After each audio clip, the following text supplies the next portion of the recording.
భారతదేశంలోని చిన్న గ్రామం సోనాపూర్లో ప్రతి ఉదయం సూర్యుడు ఉదయిస్తాడు. కాని కొన్ని ఇళ్లలో సంతోషం మేల్కునేది కాదు.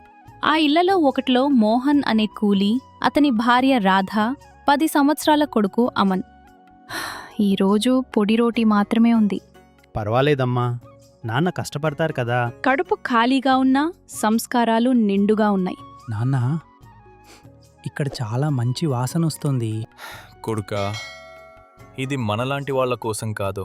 ఓ పేదవాళ్ళ, డబ్బు లేని వాళ్లకు ఇక్కడ భోజనం లేదు. నాన్న, గౌరవం ధనికులకేనా? ఆ ఒక్క ప్రశ్న మోహన్ గుండెను విరిచేసింది. నాన్న, పేదవాళ్లు కూడా రాజుల్లా తినే హోటల్ నేనే తెరుస్తాను. అవును కొడుకా, ఒకరోజు తప్పకుండా. ఆ రోజు తర్వాత అమన్ మౌనంగా మారిపోయాడు. అతని నవ్వు రోజురోజుకు తగ్గిపోయింది. రాత్రిళ్ళు అతనికి తీవ్రమైన జ్వరం వచ్చేది. కొన్నిసార్లు చలివణుకు, కొన్నిసార్లు చెమటల్లో తడిచిపోయేవాడు. మోహన్, అమన్ శరీరం చాలా వేడిగా ఉంది. అమ్మా, నాకు చాలా బలహీనంగా ఉంది. పేదరికంలో జబ్బే అతి పెద్ద శత్రువు. ఈ పిల్లవాడి పరిస్థితి బాగోలేదు. లోపల చాలా బలహీనంగా ఉన్నాడు.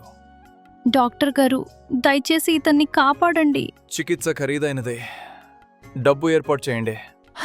ఇది విన్న వెంటనే మోహన్ ప్రపంచం చీకటిగా మారింది. నా కొడుకుల కల నేను బ్రతికుండగానే నెరవేర్చుతాను. నీలాంటి పేదవాడికప్ప ముందు స్థాయి సంపాదించు. ఈరోజు పేదరికమే ఓడిపోయింది. ఆకలితో ఉన్నవాడికి భోజనం పెట్టడమే అత్యంత పెద్ద ధర్మం. 25కే కడుపు నిండా భోజనం. ఎవ్వరూ ఆకలితో వెళ్లరు. ఈరోజు తొలిసారి గౌరవంగా భోజనం దొరికింది. డబ్బు తక్కువైనా ఆశీర్వాదాలు అపారంగా వచ్చాయి. ప్రభుత్వ పథకంలో చికిత్స అయింది. పిల్లవాడు బాగుపడతాడు. నాన్న, మన హోటల్. కాదు కొడుకా, ఇది ప్రజల ఆశ. ఇతరుల ఆకలి తీర్చిన వాడి భాగ్యాన్ని దేవుడు మార్చేస్తాడు. ఆకలికి భోజనం కావాలి, అవమానం కాదు.